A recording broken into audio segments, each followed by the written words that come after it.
में बीजेपी के विधायक मंडल दल की बैठक हुई। बैठक में सीएम धामी समेत प्रदेश अध्यक्ष महेंद्र भट्ट समेत तमाम दिग्गज मौजूद रहे। बैठक के बाद प्रदेश अध्यक्ष ने पार्टी के महासदस्यता अभियान में विधायकों को जरूरी दिशा निर्देश दिए।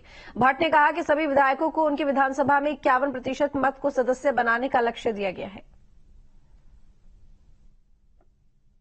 आज गैरसैंण में आपने विधानमंडल दल की बैठक भी ली है, तो उसका मेन फोकस क्या था? अभियान व्रत गति से चले और सदस्यता में जनप्रतिनिधियों की भूमिका बहुत महत्वपूर्ण बने, इस भाव के साथ हमने सभी विधायकों के मंडल स्तर के कार्यक्रम तय किए हैं।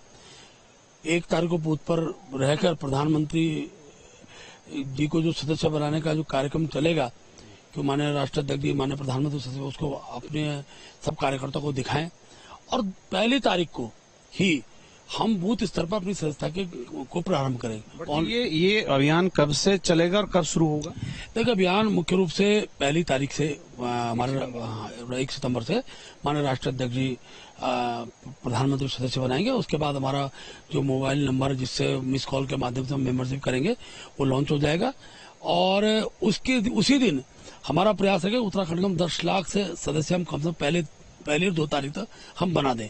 उस प्रकार की रचना हमने तैयार की कि 20 लाख हमारे सदस्य पिछले दोनों चरणों में बने हैं, तो हम इससे ज्यादा सदस्य हमारे राज्य के अंदर बने, इसकी भूमिका की दृष्टिकोण से कार्यक्रम तय किए हैं। 1 सितंबर से कब तक चलने वाला है? पहला चरण 1 सितंबर से 25 सितंबर के बीच रहेगा, फिर बीच में समीक्षा करेंगे, फिर हम अक्टूबर माह में दूसरे चरण को प्रारंभ करेंगे।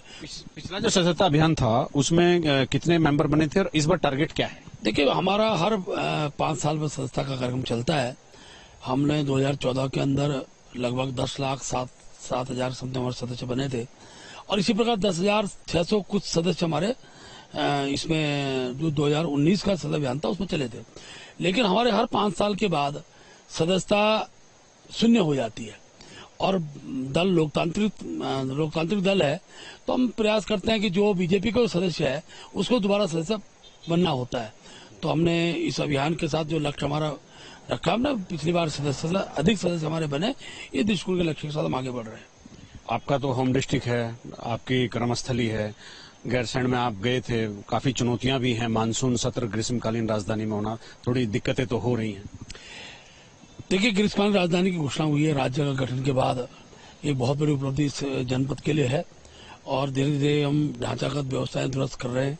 माननीय मुख्यमंत्री जी ने आश्वस्त भी किया है कि गैरसैंण के अंदर हम ऐसे कौन से ऐसे जो आवश्यकताएं हैं उसको, चाहे सचिवालय भवन तो हमारा बन चुका है, लेकिन आज भी अनेकों आवासों की वहां आवश्यकता है, धीरे धीरे उसको पूर्ण करेंगे। और मैं कह सकता हूं कि आगामी दिनों के अंदर ग्रीष्मकाल के सतत सत्र चले, उसके लिए और प्रशासनिक इकाई की दृष्टिकोण से भी कुछ रचना बनेगी और माननीय मुख्यमंत्री बहुत जल्द इसकी घोषणा करेंगे। तो भविष्य के अंदर ये सत्र निर्विघ्न हो, बिना बाधा के हों और व्यवस्थाएं दुरुस्त हों, इसकी रचना हम यहाँ पर बनाने वाले हैं।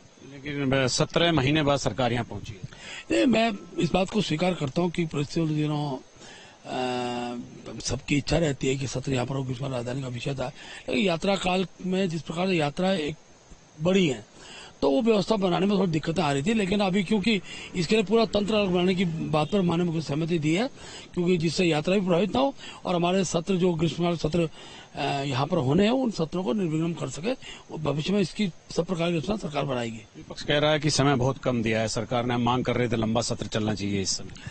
देखिए, सरकार के एजेंडे पे सत्र की अवधि तय होती है, उसके बाद भी क्योंकि कार्य मंत्रणा समिति होती है, कार्य मंत्रणा समिति में सभी दलों के लोग होते हैं, आपसी सहमति के आधार पर सत्र की समय सीमा बढ़ाई भी जा सकती है। तो ये अनेकों बार ये पद्धति अपनाई भी गई है, लेकिन मैं इस पर, क्योंकि सरकार का अपना एक वर्क होता है, उसके कितने उस पर काम है, कितना विधेयक है, उस सब विषय को देखते हुए जनता के पैसों से सत्र चलते हैं, इसलिए अनावश्यक समय व्यतीत करना और समय बढ़ाना ये भाव नहीं रहता है। सहयोग कैमरामैन सुनील कुमार के साथ न्यूज स्टेट के लिए गैरसैंण से अजीत सिंह राठ।